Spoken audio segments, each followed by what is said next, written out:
शंकर हर हर शंकर जय जय शंकर हर हर शंकर जय जय शंकर हर हर शंकर जय जय शंकर हर हर शंकर जय जय शंकर हर हर शंकर जय जय शंकर हर हर शंकर हर हर शंकर जय जय शंकर हर हर शंकर जय जय शंकर जय जय शंकर हर हर शंकर जय जय शंकर हर हर शंकर हर हर शंकर जय जय शंकर हर हर शंकर जय जय शंकर जय जय शंकर हर हर शंकर जय जय शंकर हर हर शंकर हर हर शंकर हर हर शंकर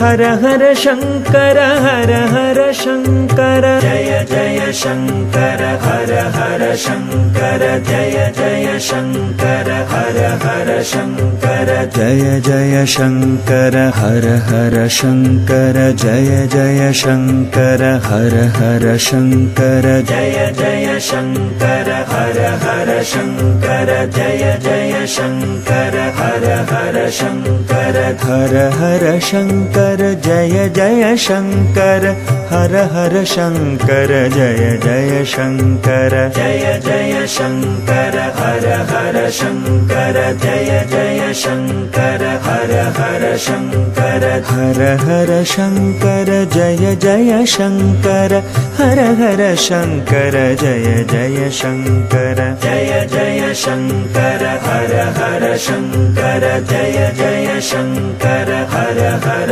शंकर हर हर शंकर हर हर शंकर हर हर शंकर हर हर शंकर जय जय शंकर हर हर शंकर जय जय शंकर हर हर शंकर जय जय शंकर हर हर शंकर जय जय शंकर हर हर शंकर जय जय शंकर हर हर शंकर जय जय शंकर हर हर शंकर प्राणान् नमो भगवते पुरुषाय तुभ्यम् वन्दे मातरमम्बिकां भगवते वाणी हृदयवात्मिकां कल्याणीं कमनीयकल्पलतिकां कैवल्यनाथस्थयां वेदान्तप्रतिपाद्यमानगुहवां विद्वन्मनोरञ्जनीं श्रीचक्राञ्चितरत्नपीठनिलयां श्रीराजराजेश्वरीं श्रुतिस्मृतिपुराणानाम् आलयं करुणालयं नमामि भगवत्पादशङ्करं लोकशङ्करम् ಶ್ರೀಮದ್ಭಾಗವತದ ಆ ಸ್ಥಳ ಯಜ್ಞ ಯಾಗಾದಿಗಳು ನಡೆಯುವ ಸ್ಥಳದ ಹಾಗೆ ಸಕಲ ದೇವತೆಗಳ ಸಾನ್ನಿಧ್ಯದಲ್ಲಿ ಕೂಡಿರುತ್ತದೆ ಅಂತ ಹೇಳ್ತಾರೆ. ಹಾಗಾಗಿ ನಮಗೆ ಈ ದಿವಸ ಒಂದು ಪವಿತ್ರವಾದ ವಾತಾವರಣಕ್ಕೆ ಬಂದ ಒಂದು ಸಂತೋಷ ಬಹುಶಃ ಯಜಮಾನರಿಗೆ ಮತ್ತು ಅವರ ಪರಿವಾರದವರಿಗೆ ಶ್ರೀಮದ್ ಭಾಗವತ ಹತ್ರ ನಡೀತಾ ಇರಬೇಕಾದ್ರೆ ಮಹಾತ್ಮರು ಬಂದ ಒಂದು ಧನ್ಯತೆ. ಶುಕ ಮಹಾಮುನಿಗಳು ಪರೀಕ್ಷಿತ್ ರಾಜನಿಗೆ ಈ ಭಾಗವತವನ್ನು ಹೇಳ್ತಾ ಇರಬೇಕಾದ್ರೆ ಅಲ್ಲಿ ಅನೇಕ ಋಷಿಗಳು ಬಂದು ಸೇರಿದ್ರು ಅಂತ ಹೇಳ್ತಾರೆ.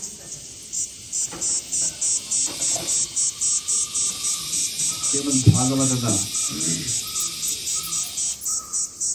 ಚಿಂತನೆ ಮುಖ್ಯವಾಗಿ ಭಕ್ತಿ. ಆದರೆ ಉಳಿದೆಲ್ಲ ಧರ್ಮಗಳ ವಿಷಯಗಳು ಭಾಗವತದಲ್ಲಿ ಬರ್ತದೆ. ಯಜ್ಞಗಳ ವಿಷಯ ಬರ್ತದೆ, ಯೋಗಗಳ ವಿಷಯ ಬರ್ತದೆ, ಬೇರೆ ಬೇರೆ ಧರ್ಮಗಳ ವಿಷಯ ಬರ್ತದೆ. ಗೃಹಸ್ಥನ ಧರ್ಮ, ಸ್ತ್ರೀ ಧರ್ಮ ಇತ್ಯಾದಿ ಬೇರೆ ಬೇರೆ ಧರ್ಮಗಳ ವಿಷಯ ಬರ್ತದೆ. ಭಕ್ತಿ ಪ್ರಧಾನವಾಗಿ ಭಾಗವತದಲ್ಲಿ ಪ್ರತಿಪಾದಿಸಲ್ಪಟ್ಟಿದೆ. ಬಹುಶಃ ಅದಕ್ಕೆ ಭಾಗವತ ಹೊರಟಿದೆ. ಅವೈ ಧರ್ಮ ಪರಪುಂಸಾಂ ಯಾ ಭಕ್ತಿ ರಥೋಕ್ಷಜೆ ಅಹೇತುಕ್ಯಪ್ರತಿಹತ ಯಾತ್ಮ ಸಂಪ್ರಸೀದತಿ ಅಂತ ಭಾಗವತ ಆರಂಭದಲ್ಲೇನೆ ಅದನ್ನು ಹೇಳ್ತಾರೆ. ಭಗವಂತನ ಭಕ್ತಿಯೇ ಶ್ರೇಷ್ಠ ಧರ್ಮ. ಎಂತಹ ಭಕ್ತಿ? ಅಹೈತುಕಿ ಅಂದರೆ ಯಾವುದೇ ನಿಮಿತ್ತವಾಗಿ ಬಂದ ಭಕ್ತಿ ಅಲ್ಲ, ಯಾವುದೋ ಒಂದು ಕಾರಣದಿಂದ ಬಂದಂಥ ಭಕ್ತಿ ಅಲ್ಲ, ಸಹಜವಾಗಿ ಬಂದಂಥ ಭಕ್ತಿ. ಏನೋ ಒಂದು ಸಂದರ್ಭ ಬಂದಾಗ, ಕಷ್ಟ ಬಂದಾಗ ದೇವ್ರು ನೆನಪಾಗ್ತದೆ, ಅಥವಾ ಇನ್ಯಾವುದೋ ವಿಶೇಷ ಕಾಮನೆ ಇದ್ದಾಗ ದೇವ್ರು ನೆನಪಾಗ್ತದೆ.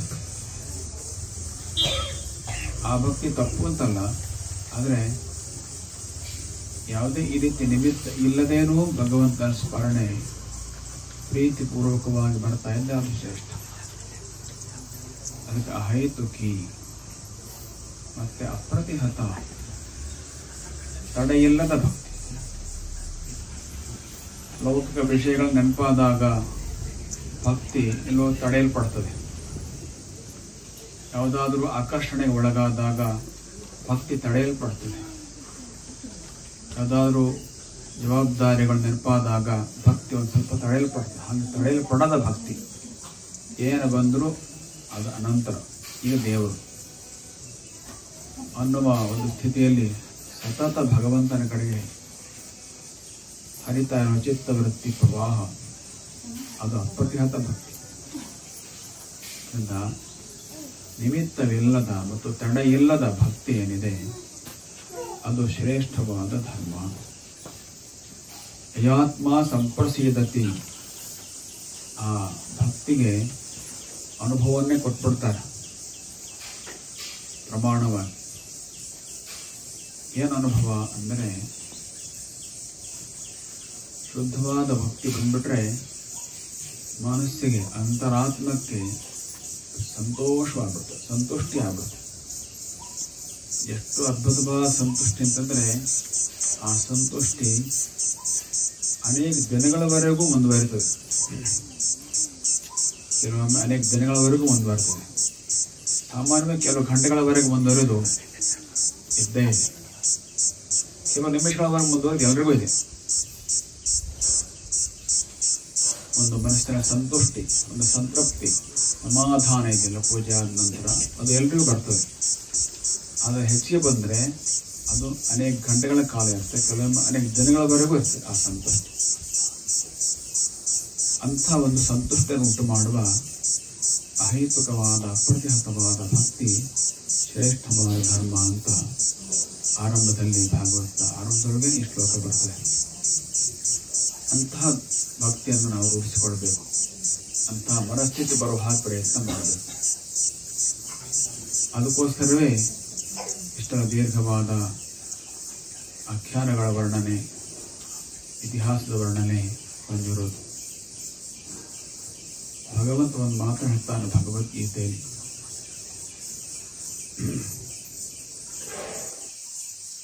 ಏತು ಸರ್ವಾಣಿ ಕರ್ಮಾಣಿ ಮೈಸನ್ಯಸ್ಯ ಮತ್ಪರಾಹ ಅನನ್ಯೇನೈವ ಯೋಗೇನ ಮಾಂ ಧ್ಯಾಯಂತ ಉಪಾಸತೆ ತೇಷಾಮಹಂ ಸಮುದ್ಧತ್ತ ಮುಕ್ತಿ ಸಂಸಾರ ಸಾಗರ.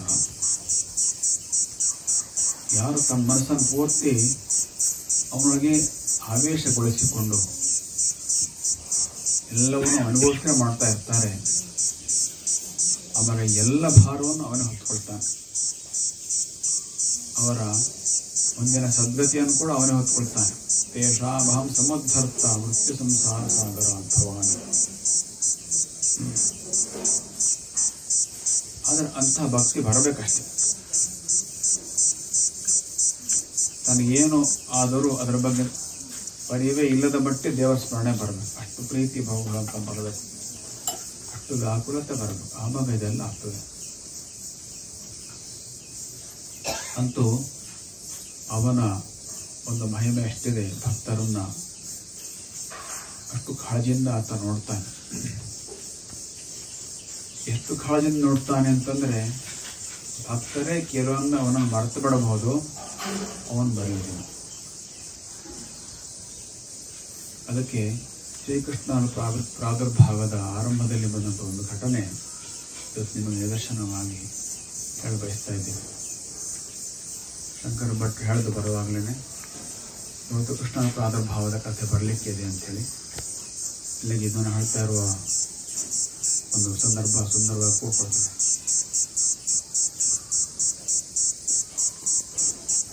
ಕೃಷ್ಣ ವಸುದೇವ ದೇವಕಿಯರು ಕಾರಾಗೃಹದಲ್ಲಿ ಇರಬೇಕಾದ್ರೆ ಹುಟ್ಟಿದ. ಅಷ್ಟರೊಳಗಿನ ಕಥೆ ನಿಮಗೆ ಸಾಮಾನ್ಯ ಗೊತ್ತಿದೆ. ಕಂಸ ಅವರಿಗೆ ತೊಂದರೆ ಕೊಟ್ಟಿದ್ದಾನೆ ಅಂತ ಹೇಳಿ. ಆದರೂ ಸಹ ಮೊದಲು ನಿರ್ಧಾರ ಆದಂತೆ ದೇವಕಿಯ ಗರ್ಭದಲ್ಲಿಯೇ ಹುಟ್ಟಿದ್ದಾನ. ಹುಟ್ಟಿದ ತಕ್ಷಣ ಶಿಶುವಿನ ರೂಪದಲ್ಲಿ ಇಲ್ಲದೆ ತನ್ನ ಶಂಖಚಕ್ರ ಗದಾ ಪದ್ಮ ವನಮಾಲಾಧಾರಿಯಾದ ಸುಂದರ ರೂಪದ ದರ್ಶನ ಕೊಡ್ತಾನೆ. ಆ ಸಂದರ್ಭದಲ್ಲಿ ವಸುದೇವ ದೇವಕಿಯರು ಭಕ್ತಿಯಿಂದ ಅವನ ಸ್ತುತಿ ಮಾಡ್ತಾರೆ. ಆ ಭಾಗ ಎಲ್ಲ ಇವತ್ತು ಪ್ರವೇಶ ಬರ್ತದೆ. ಸ್ತುತಿ ಮಾಡಿದ ನಂತರ ಅವನು ಹೇಳ್ತಾನೆ, ನಾನು ಈ ರೂಪದಲ್ಲಿ ನಿಮ್ಮನ್ನು ಕಾಣಿಸ್ಕೊಳ್ಳೋದಕ್ಕೆ ಕಾರಣ ಇದೆ. ಭಕ್ತರು ಭರತರು ಭಗವಂತ ಮರೆಯೋದಿಲ್ಲ ಅಂತ ಅನ್ನೋದಕ್ಕೆ ನಿದರ್ಶನ. ನಾನು ಈ ರೂಪದಲ್ಲಿ ನಿಮ್ಗೆ ಕಾಣಿಸ್ಕೊಳ್ಳೋದಕ್ಕೆ ಒಂದು ಕಾರಣ ಇದೆ. ಏನು ಅಂತಂದ್ರೆ, ತುಂಬಾ ಹಿಂದೆ ನೀವು ಇದೇ ದಂಪತಿಗಳು ನನ್ನ ತಂದೆ ತಾಯಿಂದರಾಗಿದ್ದೀರಿ. 2 ಸಲ. ಮೊದಲನೇ ಸಲ ಸ್ವಯಂಭೂ ಮನ್ವಂತರದಲ್ಲಿ ಸಮಯ ಪೂರ್ವಸರ್ಗೇ ಭೂ ಕೃಷ್ಣಿ ಸ್ವಯಂಭುವೇ ಮನು ಅಂತ ಹೇಳ್ತಾನೆ ದೇವಕಿಗೆ. ಹಿಂದೆ ಸ್ವಯಂಭೂ ಮನ್ವಂತರದಲ್ಲಿ ನೀನು ಪೃಷ್ಣಿ ಎಂಬ ಸಾಧ್ವಿಯಾಗಿದ್ದಿ. ಆಗ ಈ ವಸುದೇವ ಸುತಪ ಎಂಬ ಪ್ರಜಾಪತಿ ಆಗಿದ್ದ. ಬ್ರಹ್ಮದೇವ ನಿಮ್ಮನ್ನ ಸೃಷ್ಟಿಗೋಸ್ಕರ ನಿಯುಕ್ತಿಗೊಳಿಸಿದ.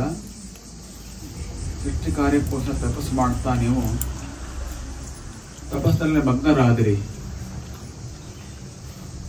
ತಪಸ್ಸು ತುಂಬಾ ತೀವ್ರವಾದ ನಂತರ ನಾನು ನಿಮಗೆ ದರ್ಶನ ಕೊಟ್ಟಿದ್ದೆ ಇದೇ ರೂಪದಿಂದ. ನೀವು ಪ್ರಾರ್ಥನೆ ಮಾಡಿದ್ರಿ, ಬ್ರಹ್ಮದೇವ ಆದೇಶ ಕೊಟ್ಟಿದ್ದಾನೆ ಒಳ್ಳೆಯ ಮಕ್ಕಳನ್ನು ಪಡೀರಿ ಅಂತ ಹೇಳಿ. ನಿನ್ನಂತಹ ಮಗ ನಮಗೆ ಬೇಕು ಅಂತ ಕೇಳ್ಕೊಂಡ್ರಿ. ಆದರೆ ಮತ್ತೆಲ್ಲೂ ನನ್ನಂತ ಕಾಳದೆ ಇದೆ, ನಾನೇ ನಿಮ್ಮ ಮಗನಾಗಿ ಹುಟ್ಟಿದೆ. ಮೊಟ್ಟ ಮೊದಲಾಗಿ ನಿಮ್ಮ ಮಗನಾಗಿ ಆವಾಗ ನಾನು ಹುಟ್ಟಿದ್ದೆ. ಇದು ಮೊದಲನೇ ಸಂದರ್ಭ ನೆನಪು ಮಾಡ್ತಾ ಇದ್ದ ನಾವು. ಹಾಗೆ ಅನಂತರ ಆದಿತ್ಯಮಾಸ ಕಶ್ಯಪ,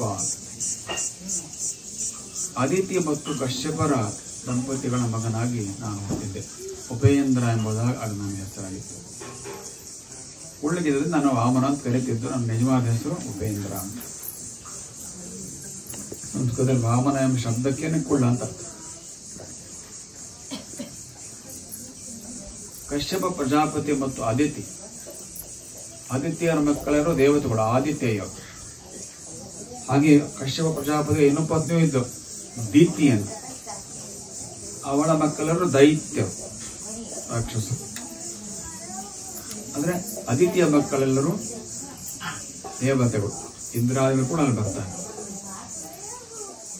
ಅದರಿಂದ ಇಂದ್ರನ ಅನುಜನಾಗಿ ಹುಟ್ಟಿದ್ದರಿಂದ ಅವನಿಗೆ ಉಪೇಂದ್ರ ಅಂತ ಹೇಳಿ ಹೆಸರು ಬಂದಿತ್ತು. ಅದೊಂದು ನೆನಪು ಮಾಡ್ತಾನ. ಈಗ 3ನೇ ಸಲ ನಾನು ನಿಮ್ಮ ಮಗನಾಗಿ ಹುಟ್ಟಿದ್ದೇನೆ, ನಿಮ್ಮನ್ನೇ ತಂದೆ ತಾಯಿನೇ ಆಯ್ಕೆ ಮಾಡ್ಕೊಂಡಿದ್ದೇನೆ. ಯಾಕಂತಂದ್ರೆ ಅಂತ ಒಂದು ಶ್ರದ್ಧೆ ಶುದ್ಧಿ ನಿಮ್ಮಲ್ಲಿದೆ.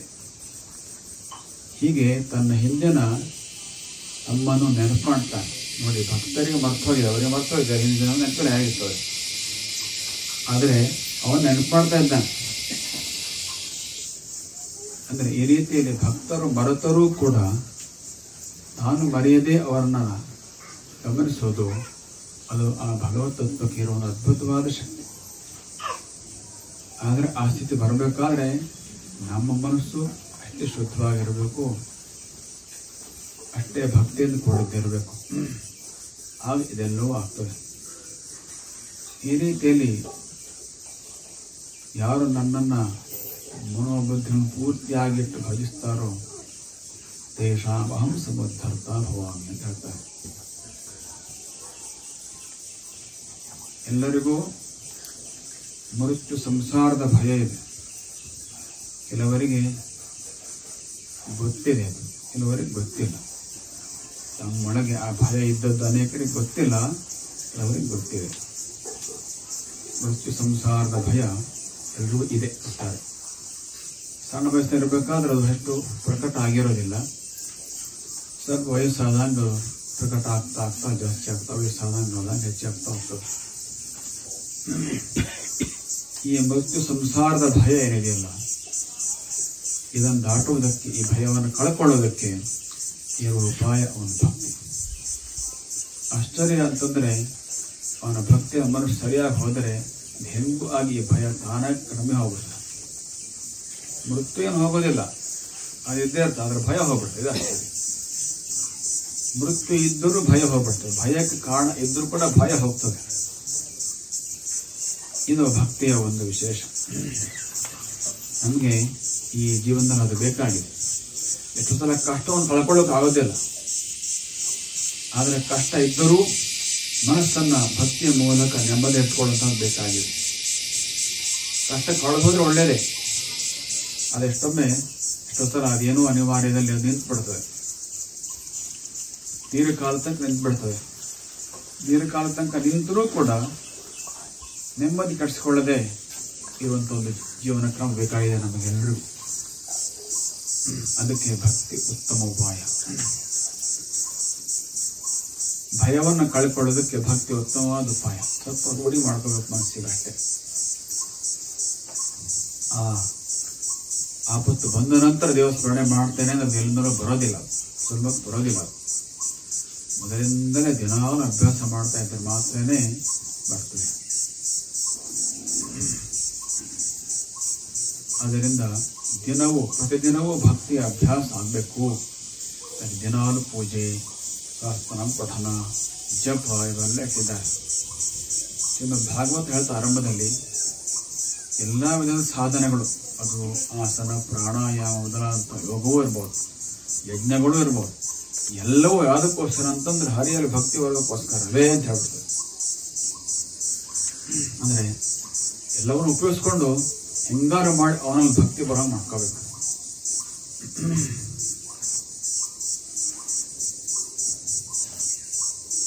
ಆ ರೀತಿಯಲ್ಲಿ ನಮ್ಮ ದಿನಚರ್ಯ ನಾವು ರೂಢಿ ಮಾಡಿಕೊಂಡು ಅಂತಂದ್ರೆ ಅದರಿಂದ ನಾವು ಒಂದು ರೀತಿಯ ಧನ್ಯತಾ ಭಾವ ಹೊಂತೀವಿ. ಇಹದಲ್ಲಿ ನೆಮ್ಮದಿ, ಪರದಲ್ಲಿ ಸದ್ಗತಿ. ಅದರಿಂದ ಆ ಭಕ್ತಿಯ ಅಭ್ಯಾಸ ದಿನಾಲೂ ಬೇಕು. ಇವತ್ತು ಗಜಾನನ ಭಟ್ರು ತಮ್ಮ ಸಹೋದರರೆಲ್ಲ ಕೂಡಿಕೊಂಡು ಭಾಗವತದ ಚಿಂತನ ಸಪ್ತಾಹವನ್ನು ಏರ್ಪಡಿಸಿದ್ದಾರೆ. ಭಾಗವತದ ಒಂದು ವೈಶಿಷ್ಟ್ಯ ಅಂತಂದರೆ ಅದೊಂದು ಧಾರ್ಮಿಕ ಕಾರ್ಯಕ್ರಮ ಅಷ್ಟೇ ಆಗಿರದೆ ಧರ್ಮ ಜಾಗೃತಿಯ ಕಾರ್ಯಕ್ರಮವೂ ಆಗಿರ್ತದೆ. ಅಂದರೆ ಇಲ್ಲಿ ಪ್ರವಚನ ನಡೆಯೋದ್ರಿಂದ ಅನೇಕರು ಬಂದು ಕೂತ್ಕೊಂಡು ಆಸಕ್ತಿಯನ್ನು ಕೇಳೋದ್ರಿಂದ ಒಂದು ಧರ್ಮ ಜಾಗೃತಿ ಕೂಡ ಜೊತೆ ಆಗಿರ್ತದೆ. ಕಲಿಯುಗದಲ್ಲಿ ಇಂತಹ ಧರ್ಮ ಜಾಗೃತಿಯ ಉಪಾಯವಶ ಮತ್ತೊಂದು ಇರಲಿಕ್ಕಿಲ್ಲ. ಶ್ರೀಮದ್ ವೇದವ್ಯಾಸರು ತ್ರೇತಾಯುಗದ ಕೊನೆಯಲ್ಲಿ ಈ ಅವತಾರವನ್ನು ಎತ್ತಿ, ವ್ಯಾಸರ ಅವತಾರವನ್ನು ಎತ್ತಿ ಪ್ರತಿ ಮಹಾಯುಗದಲ್ಲೂ ಬರ್ತಾರೆ. ಬಂದು ಈ ಭಾಗವತವನ್ನು ಕೊಟ್ಟು ಬಿಟ್ಟು ಬಂದಿದ್ದಾಗಿ ಅಂತ ಹೇಳ್ತಾರೆ. ಅವರು ಮಹಾವಿದ್ವಾಂಸರು, ಎಲ್ಲ ವೇದಗಳನ್ನು ಶಾಸ್ತ್ರವನ್ನು ಬಲ್ಲವರು. ಆದರೂ ಭಕ್ತಿ ಈ ಗ್ರಂಥವನ್ನೇ ಬಂದ್ ಮಾಡಿ ಕೊಟ್ಟರು. ಯಾಕೆಂದ್ರೆ ಕಲಿಯುಗದ ನಮಗಳಿಗೆಲ್ಲ ಅದೇ ಹೆಚ್ಚು ಅನುಕೂಲ ಅಂತೇಳಿ. ಅಂಥ ಶ್ರೀಮದ್ ಭಾಗವತದ ಚಿಂತನ ಸತ್ವವನ್ನು ತಾನು ಏರ್ಪಡಿಸಿ ಆ ಚಿಂತನದ ಗಂಗೋದಕದಲ್ಲಿ ತಾನು ಸ್ನಾನ ಮಾಡ್ತಾ ಇದ್ದಲ್ಲದೆ ಅದರೊಳಗೆ ಎಲ್ಲರೂ ಸ್ನಾನ ಮಾಡುವ ಭಾಗವನ್ನು ಈ ಕಾರ್ಯಕ್ರಮ ಏರ್ಪಡಿಸಿದ್ದಾರೆ. ಶ್ರೀಮದ್ ಭಾಗವತದಲ್ಲಿ ನೈತಿಕತೆಯ ಕಥೆಗಳು ಕೂಡ ತುಂಬಾ ಬರ್ತವೆ. ರಾಮಾಯಣ ಮಹಾಭಾರತಗಳು ಕೂಡ ಅಲ್ಲಿ ಬರ್ತವೆ, ಉಲ್ಲೇಖ ಆಗ್ತವೆ. ಮಹಾಭಾರತ ಪ್ರಸಿದ್ಧವಾದ ಕಥೆ, ಹೆಣ್ಮಕ್ಳೆಲ್ಲರೂ ನೆನಪಿಡಬೇಕಾದ ಒಂದು ಕಥೆ ಇದೆ. ನೀವೆಲ್ಲ ಅದನ್ನ ಯಕ್ಷಗಾನದಲ್ಲಿ ನೋಡ್ತೀರಿ, ಭೀಷ್ಮ ವಿಜಯ ಯಕ್ಷಗಾನದಲ್ಲಿ ನೋಡ್ತೀರಿ. ಕಾಶಿರಾಜನ ಮಕ್ಕಳು ಅಂಬಿಕೆ, ಅಂಬಾಲಿಕೆ, ಅಂಬಿಕೆ ಅಂತ ಅಂಬ ಅವಳ ಕಥೆಯನ್ನು ಕೂಡ ಮಹಾಭಾರತದಲ್ಲೂ ಬಂದಿದೆ, ಭಾಗವತದಲ್ಲೂ ಬಂದಿದೆ. ಇವತ್ತಿನ ಎಲ್ಲ ಹೆಣ್ಮಕ್ಳು ಅನುಸಂಧಾನ ಮಾಡಬೇಕಾದ ಕಥೆ. ಆಕೆಗೆ ಮದುವೆ ನಿರ್ಧಾರ ಆಗಿದೆ, ಸ್ವಯಂವರ ಅಂತ ನಿರ್ಧಾರ ಆಗಿದೆ. ಹಿಂದಿನ ದಿನ ಒಬ್ಬ ಸಾಲ್ವ ಅಂತ ಸ್ವಲ್ಪ ದೊಡ್ಡ ಸಭಾದವನು ಅವನು ಭೇಟಿ ಆಗ್ಬಿಟ್ಟು ಅವನಿಗೆ ಮನಸ್ಸು ಕೊಟ್ಬಿಟ್ಲು. ಸ್ವಲ್ಪ ಹುಷಾರಿರ್ಬೇಕಾಯ್ತು ಅವಳು, ಯಾಕಂದ್ರೆ ಮದುವೆ ನಿರ್ಧಾರ ಆಗಿದೆ, ಮಧ್ಯಾಹ್ನವೇ ಇದೆ. ಸ್ವಲ್ಪ ಹುಷಾರಿರ್ಬೇಕಾಗಿತ್ತು, ಸ್ವಲ್ಪ ಹುಷಾರಿ ತಪ್ಪಿದೆ. ಅವನಿಗೆ ಮಾತು ಕೊಟ್ಬಿಟ್ಲು. ಅದು ಮಾಡಿ ಸ್ವಯಂವರದಲ್ಲಿ ಹಂಗಾಗ್ಲಿಲ್ಲ, ಏನೇನೋ ಆಗೋಯ್ತು. ಆವಾಗ ಈಗ ತುಂಬಾ ಸಿಟ್ಟು ಬಂತು. ಸಾಲವನ ಹತ್ರ ಹೋದ್ಲು, ಆತ ತಿರಸ್ಕರಿಸ್ಬಿಟ್ಟ. ಕರ್ಕೊಂಡು ಹೋದವನು ಭೀಷ್ಮ, ಆದ್ರಿಂದ ಅವನ ಹತ್ರ ಹೋದ್ಲು, ಅವನು ತಾನು ಬ್ರಹ್ಮಚಾರಿ. ಮತ್ತೆ ನಾನು ಹೋಗಿದ್ದು ನನ್ನ ತಮ್ಮನಿಗೋಸ್ಕರ, ನೀನು ಮತ್ತೆ ಹೇಳ್ಬಿಟ್ಟೆ, ನೀನು ನಿಂದ ನಾನು ನೋಡ್ಕೊಂಡಿದ್ದೆ ಅಂತ, ನಾನು ನಿನ್ನ ಬಿಟ್ಬಿಟ್ಟೆ ಅಂತ ಹೇಳ್ಬಿಟ್ಟ ಭೀಷ್ಮ. ಈ ಕಡೆ ಭೀಷ್ಮನು ಬಿಟ್ಟ, ಅವನ ತಮ್ಮನು ಬಿಟ್ಟ, ಆ ಕಡೆ ಸಾಲ್ವನು ಬಿಟ್ಬಿಟ್ಟ. ಇವಾಗ ಅವಳ ಜೀವನ ಅತಂತ್ರವಾಯಿತು. ಈ ಕಥೆ ನಿಮಗೆಲ್ಲ ಗೊತ್ತಿದೆ.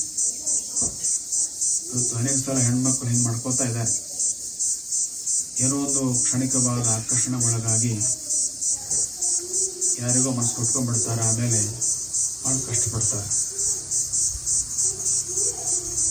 ಅದರಿಂದ ಈ ರೀತಿಯ ನೈತಿಕತೆಯ ಕಥೆಗಳು ಕೂಡ ಭಾಗವತದಲ್ಲಿ ತುಂಬಾ ಬರ್ತವೆ.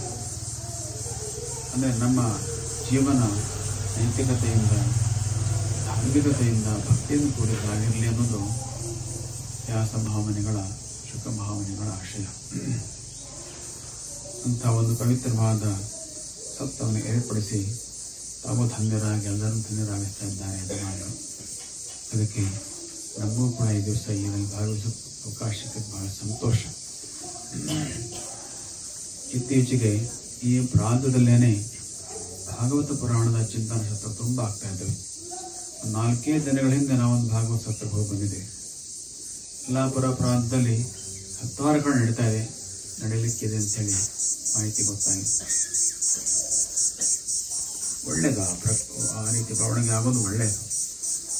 ವೈದಿಕ ಧರ್ಮ ಈ ರೀತಿಯಲ್ಲಾದರೂ ಜಾಗೃತಗೊಳ್ಳೋದು ಬಹಳ ಒಳ್ಳೆಯದು.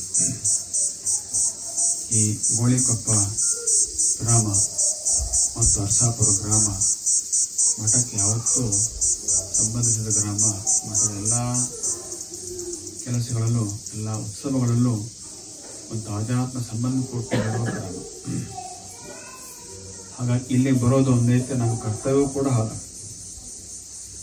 ಅದೆಷ್ಟು ಸಲ ಅವ್ರು ಕಳೆದ ಬರ್ಲಿಕ್ಕೆ ಆಗಲಿಲ್ಲ, ಆದರೆ ಇವತ್ತು ಹೆಂಗೆ ಕೂಡ್ಕೊಂಡು ಬಂದಿದ್ದಾಯ್ತು. ಈ ಭಾಗವತ ಚಿಂತನ ಸತ್ರ ಇನ್ನು ಉಳಿದ ದಿನಗಳು ಕೂಡ ಚೆನ್ನಾಗಿ ನಡೆದು ಎಲ್ಲರಲ್ಲೂ ಭಕ್ತಿ ಭಾವವನ್ನು ಮೂಡಿಸಿ ಸಾರ್ಥಕವಾಗಲಿ. ಹಾಗೆ ಯಜಮಾನರು ಯಾವ ಅಪೇಕ್ಷೆ ಇಟ್ಕೊಂಡು ಇದನ್ನು ಸಂಕಲ್ಪ ಮಾಡಿ ನಡೆಸ್ತಾ ಇದ್ದಾರೋ ಆ ಒಂದು ಸಂಕಲ್ಪ ಭಗವಂತನ ಅನುಗ್ರಹದಿಂದ ನೆರವೇರುವ ಹಾಗೆ ಸರ್ವರಿಗೂ ಇದರಿಂದ ಧರ್ಮಶ್ರದ್ಧೆ ಕ್ಷೇಮ ಅಭಿವೃದ್ಧಿಗಳಾದ ಸಮಸ್ತ ಸುಖಿಯಾದ ನಾರಾಯಣ ನಾರಾಯಣ ನಾರಾಯಣ. श्री श्रीमद जगद्गुरु शंकराचार्य श्री श्रीमद गंगाधरेंद्र सरस्वती स्वामी महाराज की तत्कर कमल संजात श्री श्रीमदानंद बोधेंद्र सरस्वती स्वामी महाराज की